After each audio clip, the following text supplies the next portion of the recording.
नमस्कार, जनता की पुकार में आपका स्वागत है। बंगाल चुनाव की काउंटिंग को लेकर सुप्रीम कोर्ट के फैसले पर बीजेपी का पहला रिएक्शन। पश्चिम बंगाल विधानसभा चुनाव खत्म होने के बाद सियासी बयानबाजी तेज हो गई है। बीजेपी ने तृणमूल कांग्रेस पर जोरदार हमला बोला है। पार्टी के राज्यसभा सांसद सुधांशु त्रिवेदी ने कहा कि जैसे जैसे चुनाव आगे बढ़ा वैसे वैसे तृणमूल कांग्रेस का समर्थन और मनोबल कम होता गया। उन्होंने कहा कि अब चुनाव बिना हिंसा के शांतिपूर्ण तरीके से पूरा हुआ, जो तृणमूल कांग्रेस बेचैन हो गई। उनके मुताबिक एग्जिट पोल के नतीजों के बाद पार्टी का संतुलन भी बिगड़ता दिखा और अब वे चुनाव प्रक्रिया पर ही सवाल उठा रहे हैं। सुधांशु त्रिवेदी की पूरी बात सुन लीजिए। तृणमूल कांग्रेस का जन समर्थन और मनोबल नीचे गिरता गया और जैसे ही हिंसा मुक्त और शांतिपूर्ण चुनाव और मतदान संपन्न हो गया तो तृणमूल कांग्रेस के मन की अशांति और बेचैनी बहुत बढ़ गई और जैसे ही एग्जिट पोल के रुझान सामने आए तो ऐसा लगने लगा कि उनका संतुलन भी पूरी तरीके से खोने लगा और देश के इतिहास में पहली बार ऐसा हो रहा है जब किसी ऐसे राज्य में जहां पर की चुनावी हिंसा एक सामान्य और सहज बात हो गई थी। 2018 के पंचायत चुनावों में 75 लोगों की हत्या हुई थी। उस राज्य में यदि विधानसभा के चुनाव बगैर कोई विशेष हिंसा के संपन्न हो जाएं और तब किसी के मन में आपत्ति हो तो मेरा सवाल उठता है कि संविधान किन लोगों के रहने पर खतरे में है। अब जिस प्रकार से तृणमूल कांग्रेस ने अनर्गल निराधार आरोपों को मुद्दा बनाकर सर्वोच्च न्यायालय जाने का प्रयास किया, ये भी उनकी चिर परिचित छटपटाहट और बौखलाहट का ही एक प्रमाण है। विगत 10-12 वर्षों में भिन्न भिन्न न्यायालय के स्तरों पर लगभग 80 बार से अधिक टीएमसी कोर्ट जा चुकी है और हर बार उसे मुंह की खानी पड़ी। सर्वोच्च न्यायालय ने भी आज स्पष्ट रूप से संवैधानिक दृष्टि से किसी चुनावी प्रक्रिया में हस्तक्षेप करने से की तृणमूल कांग्रेस की याचिका खारिज कर दी। उल्लेखनीय बात यह है कि श्री रामलला विराजमान के खिलाफ बाबरी मस्जिद एक्शन कमेटी का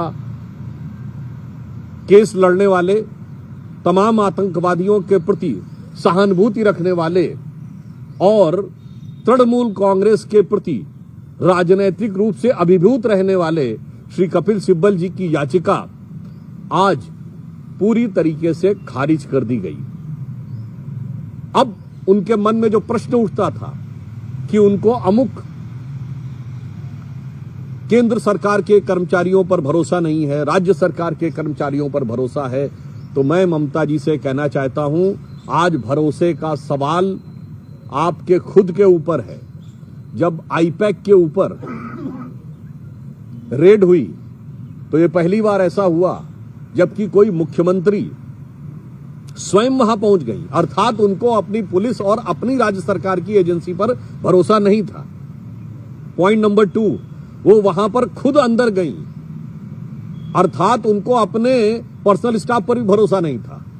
पॉइंट नंबर 3, उन्होंने खुद उठाकर वो हरे रंग की फाइल अपने हाथ में रखी, अर्थात उनको अपने किसी निजी सहयोगी पर भी भरोसा नहीं था।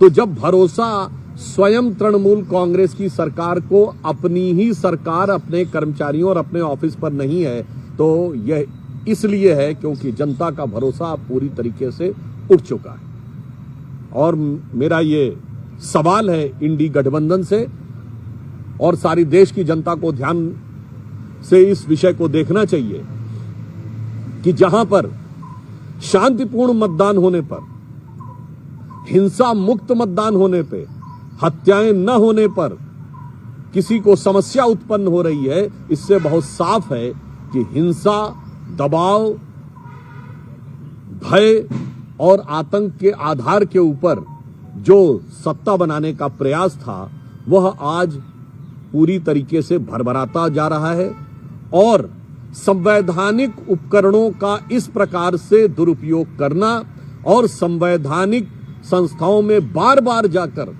न्यायालय को इतनी बार जाना, मुझे लगता है कि यह न सिर्फ आपकी राजनीतिक हताशा को दर्शाता है बल्कि यह भी दर्शाता है कि संवैधानिक व्यवस्थाओं में आपकी आस्था नहीं है और उसका आप दुरुपयोग करना चाहते हैं।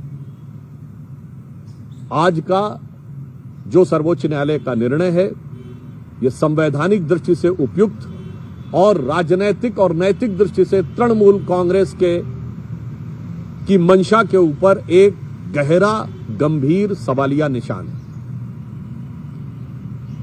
आज राज्यसभा के सांसद श्री संदीप पाठक जी के आवास पर पंजाब पुलिस ने जाकर रेड करने का प्रयास किया।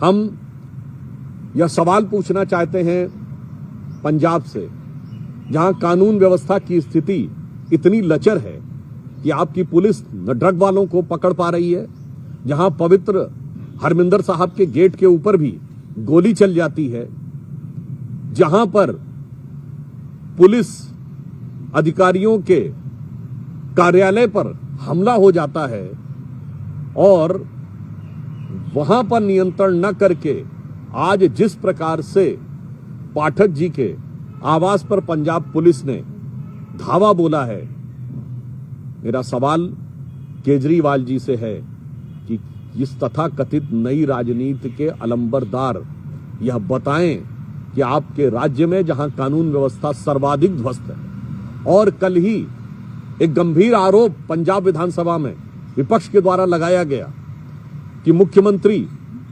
भगवंत मान जी के ऊपर कि वो नशे में हैं, तो मैं आम आदमी पार्टी, पंजाब सरकार और विशेषकर केजरीवाल जी को यह स्पष्ट रूप से कहना चाहता हूं कि कागज का है लिबास, चरागों का शहर है।